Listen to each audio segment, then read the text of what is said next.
বৃহস্পতিবার দুপুরে বড়সড় দুর্ঘটনার হাত থেকে রক্ষা পেল সাগরদিঘির বাসিন্দারা। আজ দুপুর নাগাদ হঠাৎই 12 নম্বর জাতীয় সড়কের ধারে দাঁড়িয়ে থাকা একটি এলপিজি ভর্তি ট্যাঙ্কারের চালকের কেবিনে আগুন লেগে যায়। স্থানীয় বাসিন্দা, সাগরদিঘি থানার পুলিশ এবং দমকল বাহিনীর তৎপরতায় বড়সড় দুর্ঘটনা ঘটার আগেই আগুন নিয়ন্ত্রণে আনতে সক্ষম হয়। স্থানীয় সূত্রে জানা গেছে, বৃহস্পতিবার দুপুর নাগাদ এলপিজি বোঝাই একটি গ্যাস ট্যাঙ্কার বহরমপুরের দিক থেকে ফারাক্কার দিকে যাচ্ছিল। রাস্তায় খিদে পাওয়ার জন্য ট্যাঙ্কার চালক সাগরদিঘি মোরগ্রাম এলাকায় গাড়িটিকে 12 নম্বর জাতীয় সড়কের পাশে দাঁড় করিয়ে একটি হোটেলে খেতে যান।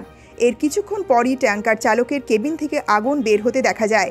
দ্রুত সেই আগুনের লেলিহান শিখা ট্যাঙ্কারের পিছনের অংশে ছড়িয়ে পড়তে থাকে। পুলিশ সূত্রে জানা গেছে, ট্যাঙ্কারটি যেখানে দাঁড়িয়েছিল সেখানে কাছেই একটি পুকুর এবং একটি বড় দোকান ছিল। ওই দোকান থেকে ফায়ার এক্সটিংগুইশার নিয়ে এসে প্রথমে আগুন নেভানোর চেষ্টা করা হয়। আগুন লাগার খবর পেয়ে দ্রুত রঘুনাথগঞ্জ থেকে দমকলের ইঞ্জিনও চলে আসে। সকলের সহযোগিতায় আগুন কেবিন থেকে ট্যাঙ্কারের মূল অংশে ছড়িয়ে পড়া আটকানো সম্ভব হয়। এই অগ্নিকাণ্ডের জেরে নিরাপত্তার স্বার্থে জাতীয় সড়কের দুটি লেনে দীর্ঘক্ষণ যান চলাচল বন্ধ করে দিতে বাধ্য হয় পুলিশ।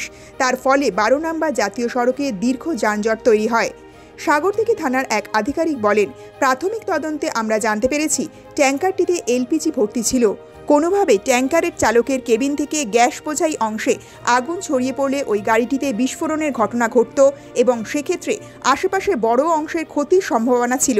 কিভাবে ওই গ্যাস বোঝাই ট্যাঙ্কারটিতে আগুন লাগলো তা খতিয়ে দেখছে পুলিশ।